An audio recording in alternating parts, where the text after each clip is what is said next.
জানকী বলেন, তুমি এখন খনি থেকে তোলা কয়লা চাপা হিরে, কিন্তু বোম্বাইয়ে মেজদাদা মেজ বৌঠানের শিক্ষায় ডায়মন্ড কাটিংয়ে তুমি হয়ে উঠবে দুষ্প্রাপ্য কোহিনূর।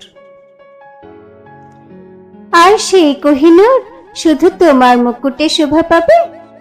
স্বর্ণ হেসে বলেন, সেটি হচ্ছে না মশাই, তখন দেখবে আমি প্রেমের স্বয়ম্বর ডাকবো, আর আমি হব তোমার স্বয়ম্বরের দারোয়ান। হা হা করে হেসে ওঠেন জানকী। তার হাসির আওয়াজে ভয় পেয়ে হিরণময়ী কাঁদতে শুরু করে। কান্না কিছুতে থামাতে না পেরে শেষে দাইকে ডেকে বাচ্চা হস্তান্তর করেন নতুন বাবা মা। সন্ধ্যার গঙ্গার হাওয়ায় পাশাপাশি ঘনিষ্ঠ হয়ে আরো কিছুক্ষণ ঘাটে বসে থাকেন স্বর্ণকুমারী ও জানকীনাথ। দূরে বয়ে যাওয়া নৌকোয় এক এক করে রেড়ির তেলের কুপির আলো জ্বলে ওঠে। অক্টোবরে হিরণময়ীর নামকরণের রেশ কাটতে না কাটতেই নভেম্বরে বর্ণকুমারীর বিয়ে লাগলো। এবার মেডিকেল কলেজের একটি মেধাবী ছাত্রকে জামাই করতে পেরে দেবেন ঠাকুর বেশ খুশি। সতীশচন্দ্র ব্রাহ্মণ সন্তান, বাড়ি গোস্বামী দুর্গাপুরে। পিরালি বংশে বিয়ে করায় ইনিও তেজ্যপুত্র হয়ে দেবেন ঠাকুরের ছত্রছায়ায় আশ্রয় নিলেন। বিয়ের পর থেকেই তার মেডিকেল কলেজের খরচ জোগানো হতে থাকলো ঠাকুর বাড়ি থেকে। এমনকি বিলেতে পাঠিয়ে ডিগ্রি অর্জন করানোর পরিকল্পনা ভেবে ফেললেন মহর্ষি।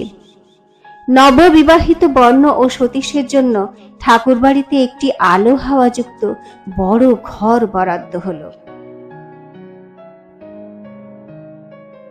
এই সময় 1870 সালের এক আশ্চর্য দিনে দেবেন্দ্রনাথের স্নান ঘরে কলের জল লাগানো হলো। তখন কলকাতার বাড়িতে বাড়িতে পাইপের সাহায্যে পলতা থেকে হুগলি নদীর পরিশ্রুত জল পাঠানো শুরু হয়েছে।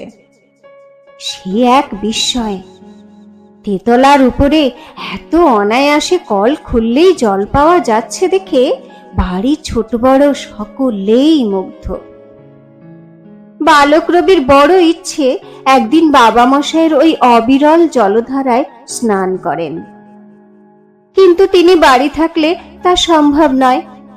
চাকরদের নজর এড়িয়ে কি করে চান করা যায় তার মতলব করতে থাকেন রবি ও সমবয়সী ভাগ্নে সত্য। একদিন কুস্তির আসরের পর দুই বালক সবার নজর এড়িয়ে গুটি গুটি ঢুকে পড়ল বাবা মশাইয়ের চান ঘরে।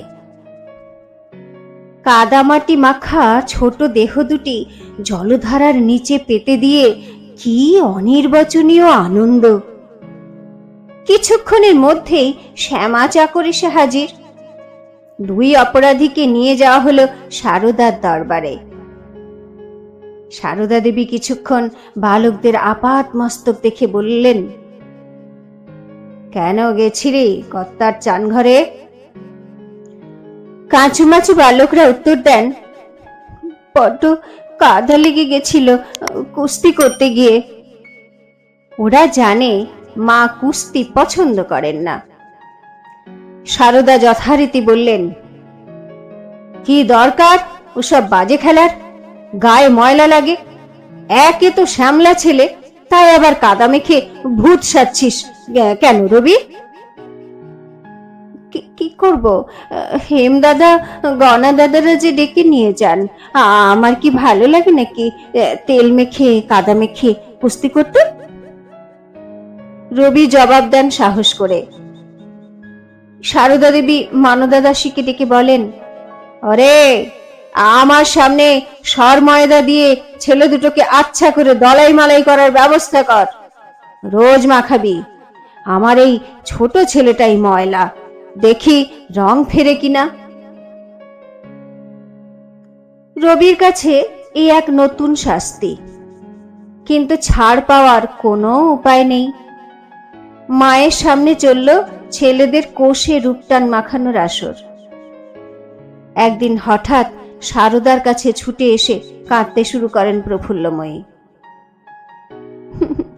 মা, মাগো, আপনার ছেলের পাগলামি আর সামলাতে পারছি না। দেখুন আমাকে কিরকম মেরেছে, ঘরের জিনিস সব সব ভেঙে ফেলেছে। সারদা বিচলিত হয়ে দাসীদের ডাকেন। দেখ তো হেমেন আছে কিনা, বীরেনের পাগলামি এত বেড়ে গেছে। বউ, তুমি আগে বলনি কেন? তাহলে তোমাকে মার খেতে হতো না। শান্ত দুঃখী এই বৌমাটির জন্য সারদার মায়া হয়। বিয়ের পর থেকে বীরেনের পাগলামি ক্রমশ বাড়ছে। সারানোর সব চেষ্টাই বিফলে গেছে।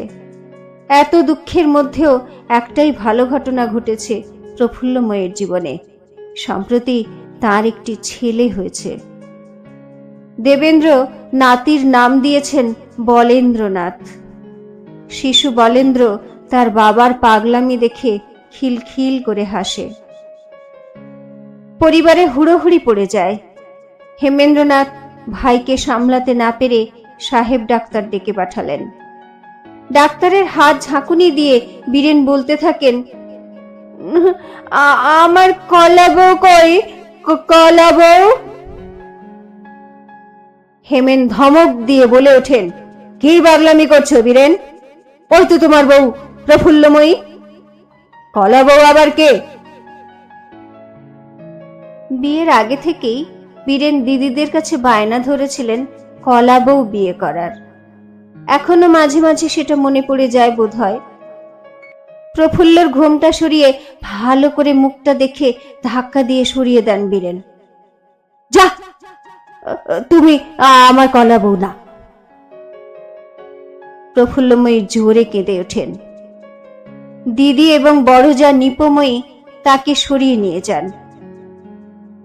বড় শখ করে বোনের সঙ্গে দেওরের বিয়ে দিয়েছিলেন। এখন ওর কষ্ট চোখে দেখা যায় না। ডাক্তারের পরামর্শে লুনাটিক অ্যাসাইলামে পাঠানো হলো বীরেনকে। ঠাকুরবাড়ির পুরুষদের কম বেশি সকলেরই চন্দ্রদোষ আছে, কিন্তু বীরেনই প্রথম ক্লিনিক্যালি লুনাটিক। বীরেনের জন্য শোকের ছায়া নেমে আসে সারা বাড়িতে।